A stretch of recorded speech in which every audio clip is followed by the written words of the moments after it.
Why the economy won't tank the housing market. If you're worried about a coming recession, you're not alone. Over the past couple of years, there's been a lot of recession talk, and many people worry that if we do have one, it would cause the unemployment rate to skyrocket. Some even fear that a spike in unemployment would lead to a rash of foreclosures, similar to what happened about 15 years ago.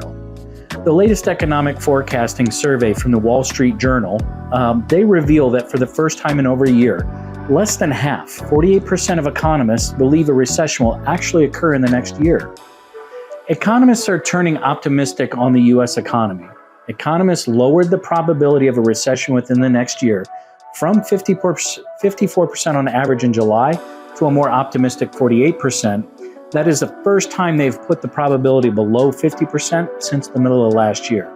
If over half of these experts no longer expect a recession within the next year, you might naturally think those same experts also don't expect the unemployment rate to jump way up. You'd be right.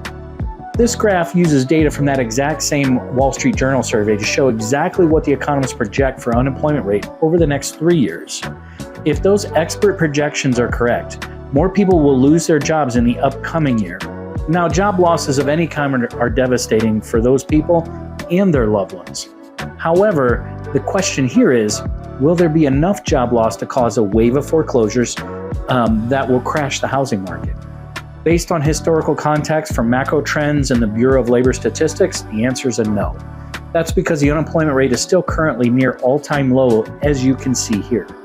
As the orange bar in this graph shows, the average unemployment rate dating back to 1948 is about 5.7%. The red bar shows the last time the housing market crashed in the immediate aftermath of the 2008 financial crisis.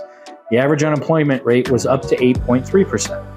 Both of those bars are much higher than the employment rate is today, and that one's shown in blue. So moving forward, the projection shows the unemployment rate is likely to stay beneath that 75-year average, and that means we won't see a wave of foreclosures that would severely impact the housing market. The bottom line is this: most economists no longer expect a recession to occur in the next 12 months. That's why they also don't expect a dramatic rise in unemployment rate that would lead to a rash of foreclosures in another housing market crash. If you have questions about unemployment and its impact on the local housing market, let's connect.